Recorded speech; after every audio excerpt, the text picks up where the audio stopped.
There are other Elohim Angelic beings too that control the ebb and flow of data, because everything's mathematical. We have cells in our body that contain DNA. These DNAs are activated through certain celestial sacred keys, and these keys travel through light, and different keys activate different components. Different light streams hold different keys, and these keys activate us and switch us on and allow us to raise our energy levels, increase our vibration. So how do you activate this Krysted light? And who are the beings that are sitting up in space above Mother Earth's atmosphere, controlling the ebb and flow of light? Those huge galactic beings that decide which frequency streams they're going to allow down into our earthly environment to trigger those ascension keys in our own blueprints. Who are they? And why is it so mission critical for you as a human, for me as a human, to keep these bodies strong? You see, up above the planet, there are these huge bodies, huge celestial beings. We know them as planets. We know them as stars. We know them as suns. They're powerful. They have an intelligence, a supersonic intelligence, and they truly understand geometry, mathematics, the sacred codex that powers this universe. And so they're gathered all around us. There are other Elohim Angelic beings too that control the ebb and flow of data, because everything's mathematical. We have cells in our body that contain DNA. These DNAs are activated through certain celestial sacred keys, and these keys travel through light, and different keys activate different components. Different light streams hold different keys. And as our physical body adapts, as our light body architecture adapts, the beings that are highly conscious, they see, they feel, they know, and they let certain frequencies down into our planetary environment. And these keys activate us and switch us on and allow us to raise our energy levels, increase our vibration, our rate of oscillation, and we move up through the vibrational levels. But our own architecture has to be switched on. When you're playing around with those 7 chakras, you're staying locked in the 3rd dimensional, 4th dimensional space. If you want to move into a 5th dimensional playing field, you've got to bring online your higher frequency transmission center. Everybody that is playing around with those 7 chakras is getting stuck. You're getting held in a certain frequency band, and you're never going to go through the ascension process. That's just the way it is. So you can continue to dance and play and work with your sacral and your solar plexus and your roots, your heart, your throat, your pineal, your crown. You can work with these energy centers on that lower vibrational level. And yeah, you might feel amazing, because so many things in this 3rd, 4th dimensional space feel amazing. Does it mean they are? No, that's the manipulation and the trickery. It's easy to feel amazing or get someone to feel amazing, but behind the scenes, there's so much magic going on. Dark magic. We've got to dissolve those energy centers, even your heart. There's a different frequency that your heart can operate at. So you've got to strip down the layers that are keeping you enclosed and boxed in this certain frequency and raise your energy levels. Bring online your multi-dimensional transmission centers and get that electrical and magnetic flow going up and down your central column, plugged into the stars, plugged into the earth. This is something that you've got to initiate and remember how to do. And you do this by connecting, going deeper into yourself through meditation, through breathwork, by being very still, which is one of the hardest things for most humans. But once you activate these different layers of your own inner architecture, the beings up there, they can send through higher dimensional light streams, because your multidimensional transmission centers, which act like dams, always opening and closing slightly, control the ebb and flow. So when the energy comes down, it's brought through your physical system, your mental, emotional, spiritual systems in a capacity that you can integrate without blowing up to smithereens or turning to pure light or going a little bit crazy because you start seeing unicorns and dragons flying around. Well, I'm not sure that unicorns fly, but unicorns run. Or maybe they do fly. You know that. You're a unicorn. You're a dragon. You're everything and nothing.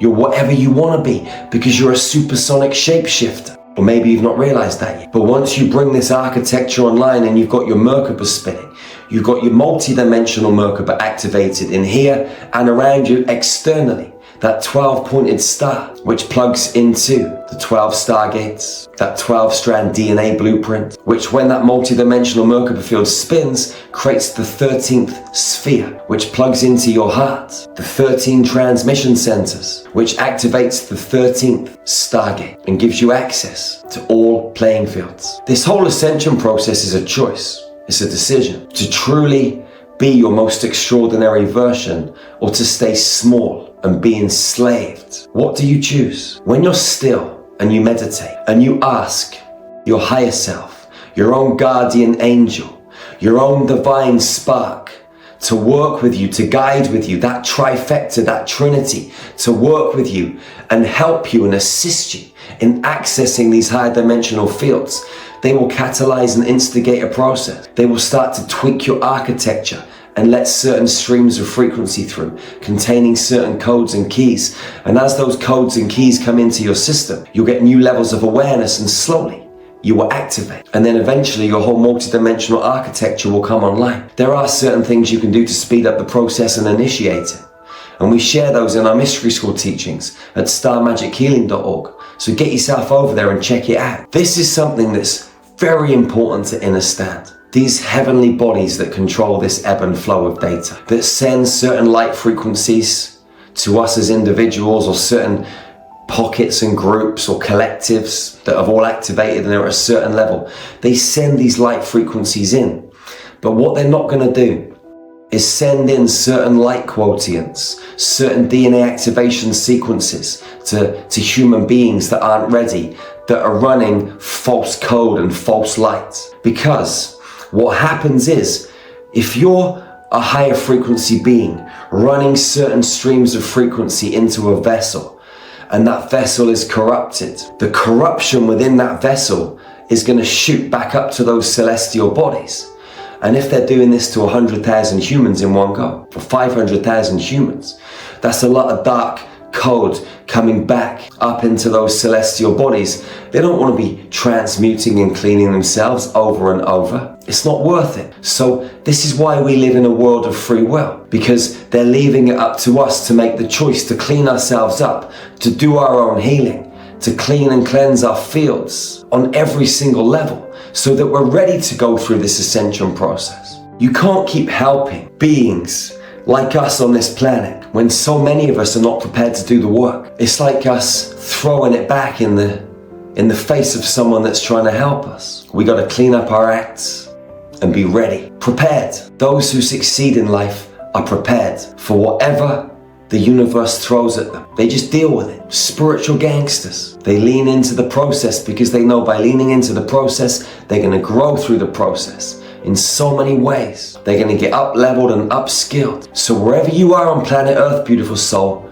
look into your own heart and ask yourself, do I want to make this decision? Don't take my word for it, okay?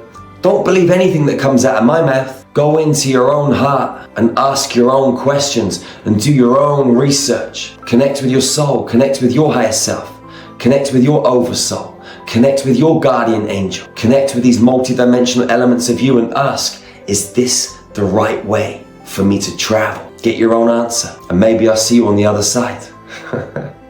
Maybe you're already there. And if you are, give me a call, telepathically, and let's dance, let's have some fun. Let's go to a party. Not that kind of party where you take drugs and you drink alcohol, but those kind of parties where you get high on life, high and ecstatic on life. Because life itself is a drug. We are the medicine. Remember to check out our website, starmagichealing.org. We got some of the best ascension tools on planet Earth. Hundreds of guided meditations, activations, light language transmissions, cosmic yoga, breathwork, mystery school teachings, high frequency nutrition, Telegram groups so you can connect with beautiful souls just like you, 24/7, 365 on this same ascension mission. Go out and love your sisters and brothers, fiercely and ferociously. Hug them tightly and never, ever, ever be the first to let go. That's the golden rule of hugging. It's a beautiful medicine.